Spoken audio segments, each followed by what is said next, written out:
The first half decade of my glamping adventure has been a whirlwind. My income grew 100-fold from my first year of glamping. Exciting, yes, but quite the emotional roller coaster. So I'm setting some key strategies for 2025 to keep the success rolling, and I hope you're planning the same.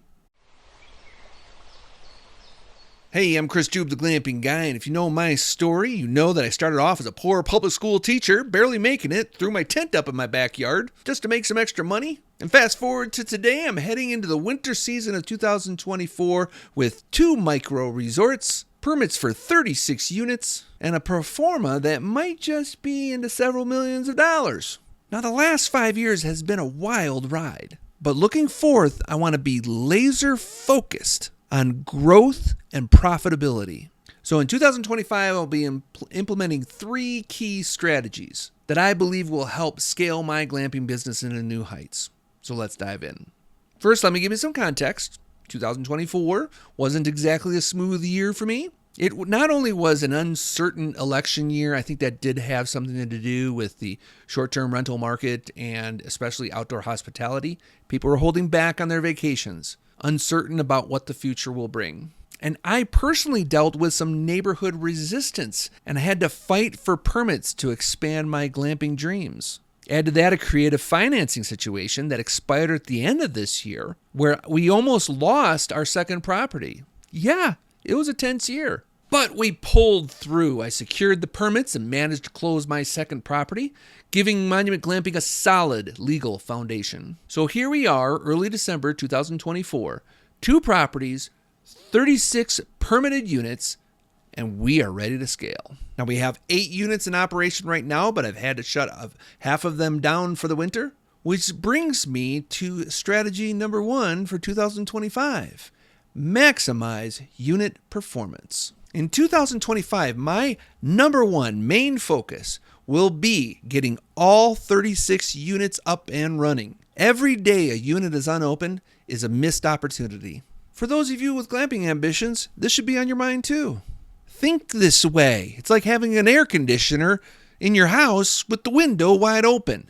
Don't do that. Close that window, seal those deals, get those units operational, and start taking in those rents. My goal is to have all 36 units open by the end of the calendar year. For me, that means building new units and expanding infrastructure. In just a few weeks, we'll be digging our second septic tank. It's a big deal, but it's infrastructure that's needed to build for a better future. I'll cover those details in future videos, so be sure to like and subscribe. And if you want deeper discussions, go to glampingguy.com/tribe. I'm assembling free weekly meetings with other glamping operators to share our experiences and build a tribe that is into the sexiest asset class in real estate, and that's glamping.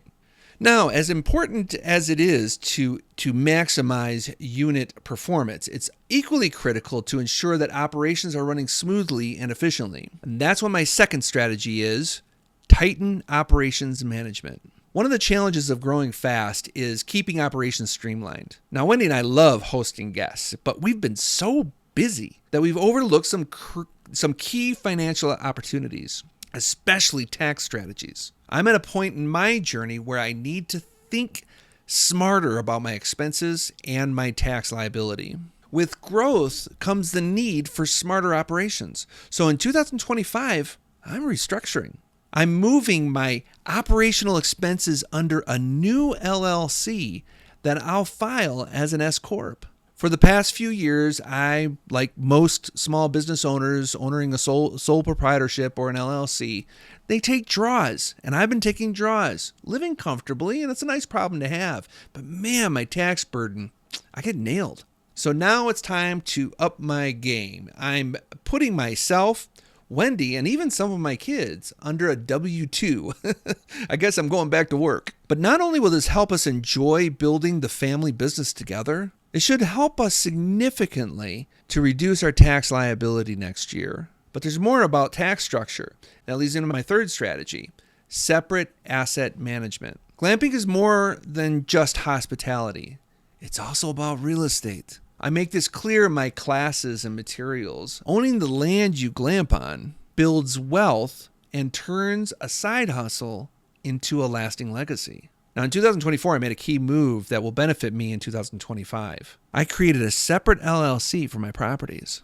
Now, Monument Glamping will handle my operations. Everything from booking and marketing and checking guests in and stuff like that. Meanwhile, my new LLC will hold property assets and lease them to the operational business. This allows me to keep my assets protected and benefit from additional write-offs through leasing arrangements. And yes, this is perfectly legal. This is exactly how successful investors protect and grow their wealth. Another key benefit of this is to protect my assets. Asset protection is a big deal for glamping operators, any landowner really. By separating the properties from my operations, there's a solid corporate shield between the two. And if anything goes wrong, I do have insurance policies and things like that, but I'm confident that my assets are protected from that liability. It's smart protection for worst case scenarios. So I'm maximizing unit performance, tightening my operations management, and separating my assets in my management. 2025 is going to be freaking awesome. The next year holds so much promise for me and Monument Glamping. I just can't wait to get going. But enough about me. What about you? What's your glamping dreams? I'd love to hear your plans for the coming year. Go ahead and post below. Let me know how things are rolling. And if you'd like to join me in my weekly tribe meeting, go to glampingguy.com/tribe. Let's work side by side as we grow our glamping empires. It's a wonderful place to be in this wonderful world of real estate and outdoor hospitality. I'm Chris Jube, the Glamping Guy. Thanks for joining me in this video, and I'll see you next time.